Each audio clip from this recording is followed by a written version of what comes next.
The new big software update from Apple is here. What's up guys, so I've been rocking the iOS 14 on my iPhone for about 14 to 15 hours now, and I gotta say, Apple is a smooth criminal. Ow! Almost 90% of the features that we're gonna discuss in this video have been seen on Android for years. Apple has copied the Android, but in the right way. They not only copied these features, but they also gave them a new life. You see, Apple could have pulled this off earlier, but where the software and hardware is right now, this is the perfect time. So iOS 14, once again, Apple proves why they are the king of software updates. This update can be run on the newest iPhone 11 Pro all the way to the iPhone 6s from 2015. That is almost a 5-year-old iPhone we're talking about. It's absolutely crazy. Where is the top Android phone from 2015 now? Yeah, that's right, trash. The original iPhone SE can run this update as well, making that the only iPhone to have that very old design while having the latest 2020 software from Apple. And honestly, it seems to be running really good because iOS 14 is not that much different from iOS 13. Like, there's no heavy duty stuff happening, so it still runs pretty good. So iOS 14 brings the widgets that look so damn polished. You can place them almost anywhere on the screen. Apple added their own mix in this with the stack widgets. They have a bunch of different widgets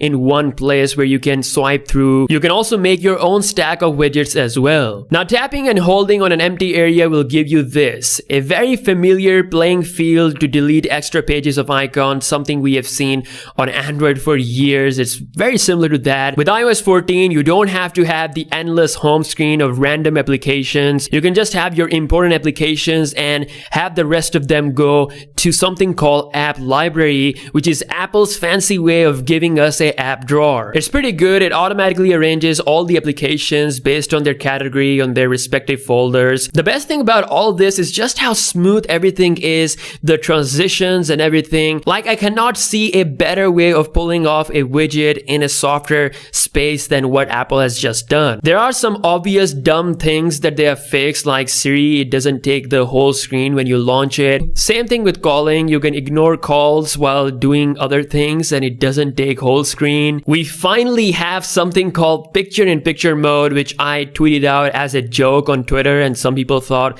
that I was being serious. This is something we have on Android for years, and now it's on iOS. A very welcome change indeed. Now, perhaps my favorite feature on the iPhone with the iOS 14 is the back of your phone, which can now be used to interact with your device and do certain functions. If you go to accessibility, there is an option called tap back. We have double and triple tap actions. You can set these to any functions that are mentioned in the list. For example, triple tap can allow you to take a screenshot, which is super handy. You don't have to press certain buttons now. Additionally, you can even set Siri shortcuts. For example, I have this shortcut of playing Daft Punk because I listen to Daft Punk a lot. So in this way, possibly you can even launch Google Assistant on your phone. There's also a brand new sound recognition engine added, so now your iPhone can recognize these voices. Now, there's also been an option discovered that lets you change the frame rate of your display. Now, none of the iPhones have 120Hz display now, but in the future, we have the iPhone 12 Pro and 12 Pro Max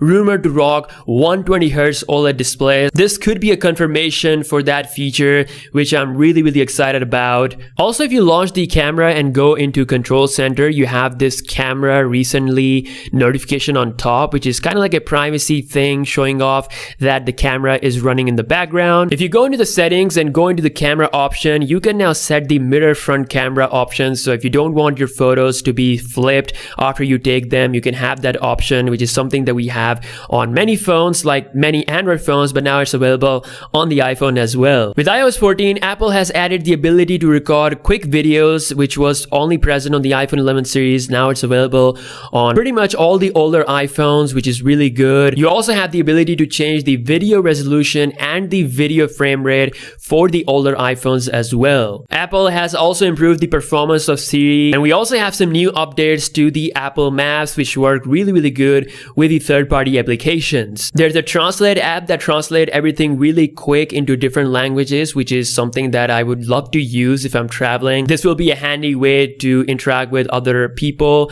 if I don't speak their language. Overall, it's a great update. Again, a lot of things taken from Android, but there are some good features nonetheless. Everything is just so smooth. It just makes makes you want to use widgets more and more. I believe with the next major update, we're probably going to see Apple taking more stuff from Android, like perhaps the theme engine for real customization of icons and colors or something like that. So my final thoughts about the iOS 14 is that it's really good. As for the stability, I'd say it's surprisingly good, but I highly don't recommend you to install this on your main device because it is a beta one. You don't know what problems you can run into, so definitely wait for other betas to come around, or better, just wait for the official public iOS 14 beta to arrive. And yeah, thank you so much for watching this video. If I missed something, drop a comment, and I'll see you guys in the next one. Peace out.